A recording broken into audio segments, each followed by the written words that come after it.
Jean-Serge, déjà sur ce plateau, acteur politique indépendant à RDC, merci de répondre à notre invitation. Merci beaucoup, Mathieu.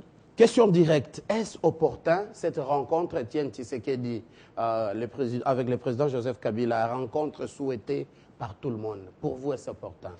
Merci pour la question et j'ai dit également bonsoir aux téléspectateurs qui nous suivent en ce moment. Je réponds directement, oui, c'est opportun. C'est opportun pourquoi? C'est opportun parce que on y croit, les gens y croient, le peuple congolais croit qu'on peut encore trouver une solution, qu'on peut discuter de nos problèmes et donc c'est opportun. Et plus loin, moi j'encourage les Congolais aujourd'hui qui se présentent comme des véritables faiseurs de paix. Vous savez que le dialogue qui vient de se passer à l'Union africaine a eu le mérite d'avoir une médiation internationale. On a eu M. Edem Kodjo qui est venu, bien entendu, sur la demande des acteurs politiques congolais. Aujourd'hui, en plus de ce qui a été fait, chose qu'il ne faut pas ici négliger, parce que c'est grâce à ce dialogue, le premier, je le dis déjà comme ça, le premier qui a balisé un peu le chemin pour qu'aujourd'hui on puisse se dire est-ce qu'on peut encore mieux faire. Et je crois qu'aujourd'hui il faut féliciter les Congolais qui comprennent qu'en intercongolais, on sait réfléchir et trouver nous-mêmes des solutions à nos problèmes. Si ça ne va pas frustrer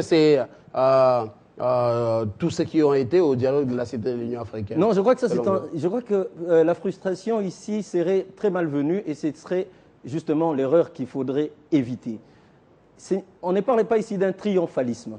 Il ne faut pas se mettre dans la peau de celui qui dit « moi j'ai gagné, vous aviez dit ceci ». Non, c'est l'intérêt de la nation qui doit primer. J'ai dit une fois ici sur ce plateau que le fait pour les Congolais de se réunir n'était pas extraordinaire. C'est par rapport à un besoin que les Congolais doivent se réunir et se parler. Et l'élan de cette discussion doit nous permettre de sortir de la crise. Et moi, je pense qu'il faut éviter les triomphalismes et se demander plutôt pourquoi il faut encore aller à un deuxième dialogue. Et c'est là la pertinence de ce second round. Et ce n'est pas trop donner de l'importance à l'opposition délimitée qui a volontairement boycotté plusieurs rencontres de négociations, refusé à les dialoguer, ce n'est pas leur donner trop d'importance. Non, ce n'est pas... Il faut éviter de personnaliser le problème qu'il y a. Il faut éviter de penser que le problème vient des limités ou disons ça comme ça, de la majorité. Il faut éviter de faire des choses comme ça. Il faut aborder le problème par la tête. Qu'est-ce qu'il y a comme problème? Qu'est-ce qu'il faut proposer comme solution? Tout Congolais a le droit de faire ses propositions. Et là, dans cette coalition du rassemblement, ils estiment qu'ils peuvent encore faire des propositions qui sont pratiques. Et je crois que le dialogue avait ouvert une brèche qui laissait entendre que ceux qui veulent apporter un plus sur le premier travail qui a été fait, ils peuvent toujours venir. Et je crois que c'est dans cet élan qu'il faut inscrire la démarche même de la SENCO, bien entendu, sous la houlette du chef de l'État qui a clairement dit qu'il faudrait rapprocher les divergences des uns et des autres. Vous êtes jeune, en tout cas l'avenir c'est maintenant. Je ne veux pas savoir comment vous envisagez cet avenir, comment vous voyez cet avenir.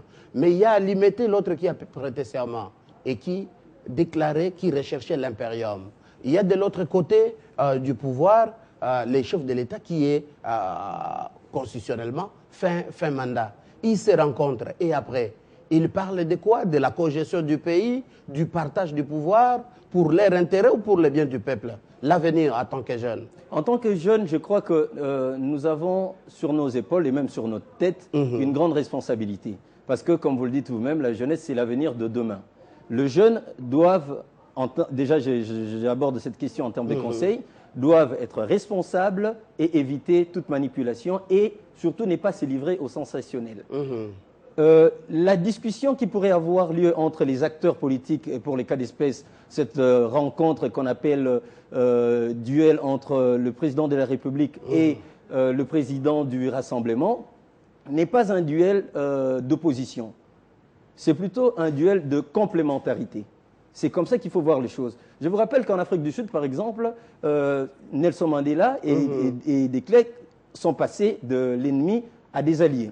Donc, à un moment, en politique, il y a des divergences et il y a des ténors.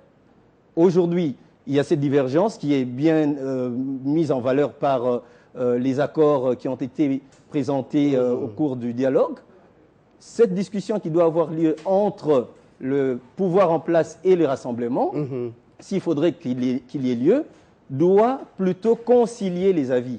Et évitons de penser qu'il s'agit ici d'une dualité entre pro-pouvoir et opposition, qui doit gagner, qui doit perdre. Ce n'est pas ça, c'est l'intérêt de la nation qui doit primer. Et les jeunes que nous sommes, nous devons partir de cette base-là. Nous devons partir de cette base parce qu'en fin de compte, la nation, c'est nous. La nation, c'est quoi? Pour parler de la nation, il y a deux concepts clés. Il y a l'héritage que nous avons en commun et le besoin de perpétuer cet héritage. Et la responsabilité des jeunes que nous sommes, c'est veiller en gardien de la paix à cela.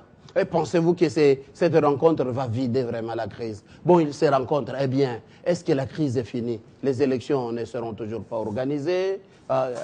Quoi ça? Quelle est la valeur ajoutée de J'ai toujours cette dit, rencontre? merci pour cette question, j'ai toujours dit que le dialogue n'était pas une panacée, n'était pas une solution miracle à tous les problèmes du Congo, mais au moins une voie de sortie des crises. Ce dialogue, ou ce second dialogue, devra certainement décrisper davantage la tension qu'il y a, comme vous le savez. Tout le monde a un regard figé sur les 19 décembre, ce n'est plus un secret. Ce dialogue ou cette seconde discussion devra certainement amener une certaine décrispation de la situation, mais bien entendu, pour être très pragmatique, il faut éviter cette réunionnite, le désir de se réunir pour le désir de le faire. Non, il faudrait, qui est devenu une habitude à RDC. Il faudrait s'assurer un certain contenu, un certain fond. Nous avons déjà quelques bribes d'informations en termes de ce que demande le rassemblement, parce que ce que demande le pouvoir en place a été clairement manifesté, explicité dans les recommandations du dialogue. Le rassemblement a parlé du régime spécial. Moi, j'espère que si jamais il y aurait une deuxième discussion avec le pouvoir en place et les autres forces, bien entendu, parce qu'il ne faut pas individualiser le problème du Congo en termes de partis, c'est toute une plateforme de plusieurs partis politiques. Donc, il faudrait aborder les problèmes dans le fond. Ce serait bien dommage aujourd'hui, non seulement d'abuser de cette initiative de la SENCO, mais également de nous faire voir qu'on a perdu du temps pour rien, parce qu'en fin de compte, les recommandations s'y rentrent, par exemple, les mêmes. Est-ce que vous, de votre point de vue personnel, est-ce que les rassemblements n'en fait pas de trop, ne fait pas trop monter les enchères? Les partages du pouvoir partout, et c'est vertical et même horizontal. Est-ce qu'ils n'exagèrent pas?